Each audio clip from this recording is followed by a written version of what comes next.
szélbeteg vagyok. Egy vagyok a többiek közül.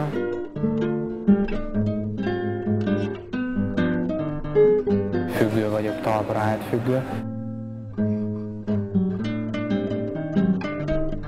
Statiszta vagyok ebben az egészben, a nagy megállóban.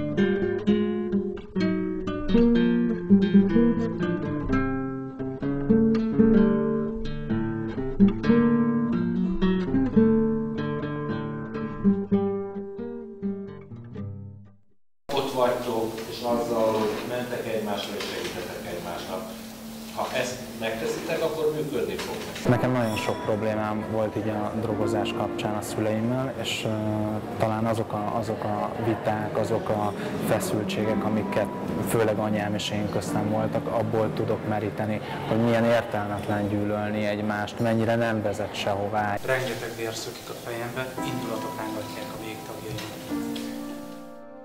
Én nekem a talpraállásomban az, hogy színházterápiában vehettem részt, az, hát hogy így fogalmazok, ilyen sokszerű megdöbbenés volt, hogy ez mennyire hasznos. Az első színházas foglalkozás az úgy történt, hogy a Csaba állt kint az előtérbe, és mondta, hogy be kéne jönnöd. És mondtam, hogy én biztosan nem jövök színházni, és mondtam, hogy nem vagyok színész. Akkor a Csaba bement a terembe, és csak annyit láttak a teremből, hogy a szívem utcán így futok. Elfutottam, hazamentem. Kakaskodsz? Kakaskodsz! Utálom! Ez volt az első hozzáállásom a színházhoz. Kapulát kontra mondtam, kontra kapulát. Nagyon érdekes gyakorlat, amit imádtam. Tehát az, hogy állj ki a színpadra és mondjál valamit, de az az instrukció, hogy nem kell, hogy igaz legyen, de lehet igaz is. Tehát ez a totál szabadság. Onnan ott fölállok és mondok valamit magamról, és nagyon jó érzés, hogy végül senki nem tudja, hogy ez igaz vagy hamis, amit állítok, csak én. Jó! Aztán bementem, és nem is volt olyan szörnyű. Először nem is értettem, hogy mi történik körülöttem. Sok-sok ember fogdossa egymást, meg egymás hegyén hátán hemperegnek, meg számomra ilyen meglepően őszintén közelednek egymáshoz.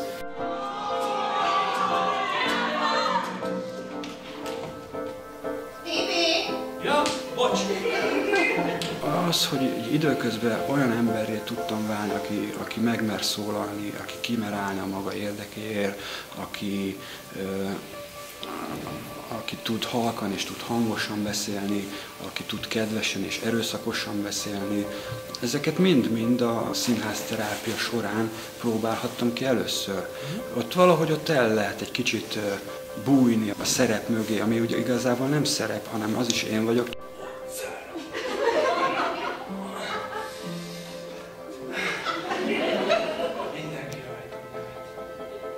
Az első fellépés volt nekem az ilyen meghatározó. Akkor éreztem, hogy ennek van eredménye. Azok a gyakorlatok, amit ott csináltunk, azok összeálltak egy egészé a színpadon, és megtapsoltak.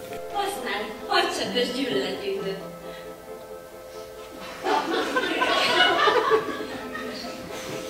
Hogy boldogabban legyenek a hétköznapok. Szeretném, hogyha a profán hangotokat is lehetne hallani. Ha megmondanátok, hogy ti kik vagytok, azonosítsátok magatokat, valahogy mutatkozzatok be. Sziasztok, én Ács Sándor vagyok. Ahogy Zsóf is mondta, Rosiként ismernek a legtöbben.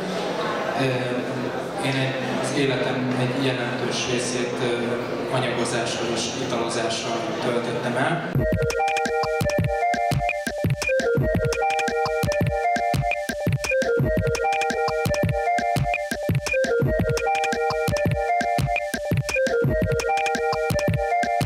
Az én családomban mondjuk úgy, hogy divat volt inni.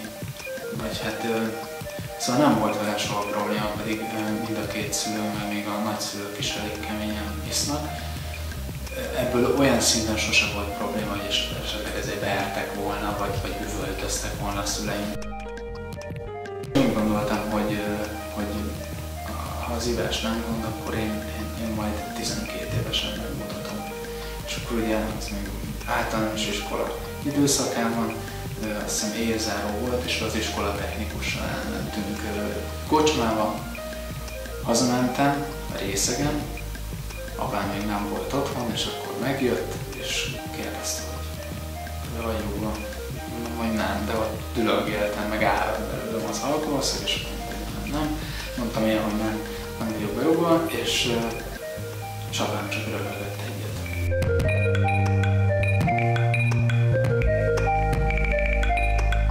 Örökbefogadó gyerek vagyok. Vérhez tartozó családi magot nem érzem magamba, és vagy nem tudom, hogy hova. Tehát, hogy én miért vagyok olyan, amilyen. Ezt sose tudtam megfejteni. És ez a keresés szerintem átcsapott egy idő után egy ilyen önpusztításba. Amikor drum and bass-t hallgattam a haverjaimmal, ahhoz pörögni kellett, hogy a bulin jó legyél, vagy jól legyél, akkor drogoztam. Amikor meg bankorszakomat éltem, akkor megment a kalmásból. Egy segítő, aki józan alkoholista, és vele beszéltem. Elmeséltem neki, hogy hétvégén kim voltam a Millenáris Parkban, és valami nagyon rossz bort ittam, és elájultam tőle, és összeestem az utcán. És akkor megkérdeztem, hogy szerinted ez így normális, szóval, hogy ez így egy élhető dolog, és még csak 17 éves vagy. És akkor esett le ez az egész, hogy miről szól ez a hely, miért mondja azt, amit mond, és hogy valójában tényleg mit művelek magammal.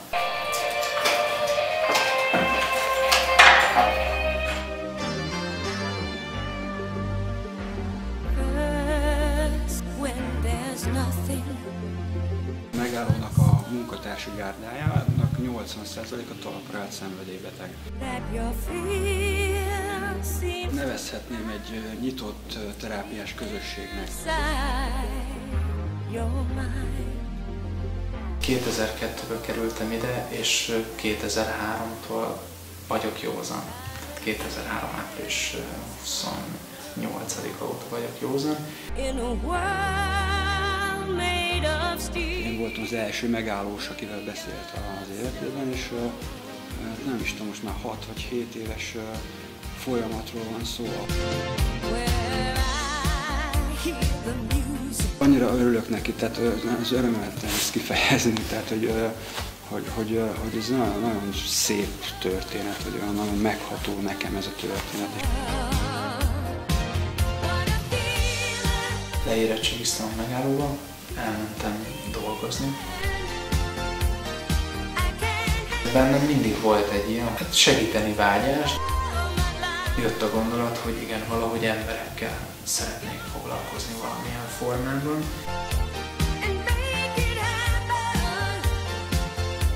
Nálunk a segítők azok az emberek, akik abból a célból vannak itt, hogy az ő megszerzett mindenféle tudásukat állítsák annak szolgálatába, hogy itt mások talpra tudjanak állni, vagy előre tudjanak lépni.